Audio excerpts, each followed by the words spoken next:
For millennia, humans have occupied the highest place on the food chain. As they evolved, they shaped the world and its rules according to their true nature: greed. They struggled through hardships, often to their life's detriment, just to reach a higher rung on the corporate ladder. But what were men if not slaves to their own ambition? They had everything they could ever need, and yet they wanted more. Wealth, power, and ownership became the centerpiece of every major conflict they faced. War was always an insatiable monster, lurking beneath the lowest echelons of society. It evolved, adapting itself to humanity's trivial pursuits. World leaders forgot the very people they had sworn to protect in their desperate need to achieve their political goals. Conflict soon escalated past the point of no return. After centuries of bloodshed, humanity would fight its last war. Battles raged across the globe for its remaining resources, bleeding our world dry as civilization crumbled. In the end, none of that mattered. The bombs ushered in a nuclear winter that was expected to last for 500 years. Over the following months, nearly 8 billion people died, either from radiation poisoning or lack of potable water. It appeared we had finally paid the price for our hubris. Or so we thought. Against all odds, a small portion of the population survived, hidden inside doomsday bunkers built by those with inside knowledge of the coming catastrophe. The human race lived to see another day. By the time the winter receded, scientists discovered a new material that had originated from the excess levels of radiation. They called it Ʇᴚ. Experts realized that given enough energy, the mineral could work as a power source capable of outperforming those before the war. The material brought forth a plethora of technological advancements. They could harness the Ʇᴚite's raw output without the side effects of regular fusion reaction. A feat that would propel humanity into a new era. Thus, a new society arose from the ashes of a broken world. Built to withstand the ever-present toxicity levels, the Citadel housed what its people assumed were the last remnants of humanity. As the survivors began adapting to their new environment, the city quickly became a bustling metropolis in an otherwise barren land. Radiation clouds covered the sky, blocking out the sun. Fear of the past rearing its ugly head drove the city's leaders to rule with an iron fist. They controlled everything the people did and thought. 5 men, whose identities were shrouded in mystery, were at the head of the leading party called the Council. Down the chain of command, district overseers were in charge of the various aspects of life in the dome: mining, harvesting, security. All cogs in a well-oiled machine. But every machine needs people to maintain it. Faced with the daunting task of repopulating the city, the government turned to New Horizon, a military operation run on the outskirts of the city, whose bottom line was to protect the higher-ups. They provided the council with genetically modified organisms. Raised in labs, these individuals were assigned a job based on their skill sets, which could range from grunt work in the various factories to citywide security. Disposable workers with little to no rights, born to obey their creators. Liberties such as bathroom breaks and a fair living wage were a thing of a distant past. No control over their own future. Free will was an unattainable pipe dream. Needless to say, some people did not agree with such an arrangement. They believed everyone should be treated fairly, that they shouldn't have to scrape together credits just to get by. Insurgents by the name of Ground Zero, often referred to as terrorists, have sought to overthrow the government for centuries, all too often leading to bloody outcomes.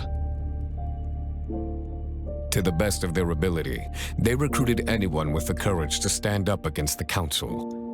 Their first priority was to free those who had been imprisoned for falling short of the government's expectations of excellency, as well as failing to follow their superiors' orders.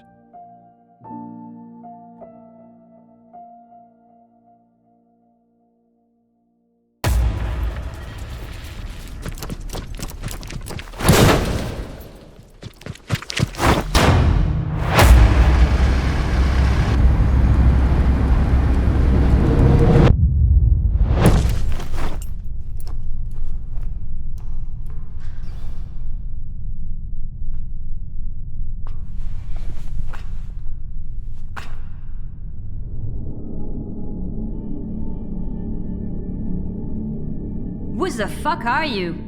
And what do you want from me? You don't recognize your target when he's staring right at you? How odd for a bounty hunter. Then again, I suppose you forgot all about me and my organization after years of dodging your duty. Am I right? You're Zeta. Why? How do you know I was away? Or that I was hunting you? Let's just say not everyone within New Horizons saw us as the enemy. Through some connections, we got our hands on that nifty time travel technology. You're good. Too good. So we planted a jammer that caused the anomaly that stranded you 5 years ago. No way. This whole time, it wasn't an accident? If you did all of this to stop me from catching up to you, why the hell did you bring me here? We've watched you in that new timeline for a while now. We wanted to see how you would fare in the free world. What we didn't expect was that you would adapt so seamlessly. You even took an interest in activities deemed illegal in our time. You were one of the most infamous bounty hunters in the Citadel. Criminals and lowlifes feared you because you executed the Council's will without a second thought. Looking at you then, one could assume you were destined to follow that path for the rest of your life. But that's not what happened, is it? You arrived in a completely different world, and against every expectation, you changed. You found the will to make your own choices. You developed empathy, which I must admit, I did not think possible. Hell, you even made some friends, didn't you? What is this radio about? You're gonna lecture me for making friends? Not at all. In fact, I would like to extend an offer to you. I want you to join Ground Zero. Help us save our timeline the same way the other one saved you. Well, it seems you did your homework. One problem, though. If you truly understood everything I went through, you'd know I'm done taking orders and getting my hands dirty for others. I want to go back. You would abandon your timeline, leave it at the mercy of the Council while you go play your little games? You said it yourself. I was happy there. I had friends. A job I liked. Why would I want to stay here, where my only choices had to be a traitor or a terrorist? Ugh. I feared you'd react this way. Unfortunately, there's something you don't know. Our informants didn't only lead us to yourself. They brought us some intel that was bleak, to say the least. The planet's dying. No shit. We're in a barren wasteland. You don't understand. Previous estimates predicted the toxic waste in the soil would start to dissipate over the next 100 years or so, at which point we'd be able to go back to the surface. It appears they were wrong. Very wrong. And how does this affect me? I told you, I don't want to be here. Neither does the Council, which is why they're planning to go back to the timeline you spent your retirement in. Those friends you love so much, they won't be able to stop a full frontal invasion with our technology. They cannot do that! For once we agree. I still believe our world can be saved with the right guidance. The Council disagrees, which means it's in your best interest to help stop them. How do I know you're not lying just to get me to join you? You don't. But it's your best shot at getting back. Help us take down the Council and rid the city of their corruption, and you have my word that you'll get your way back to your real home. How does that sound? Fine.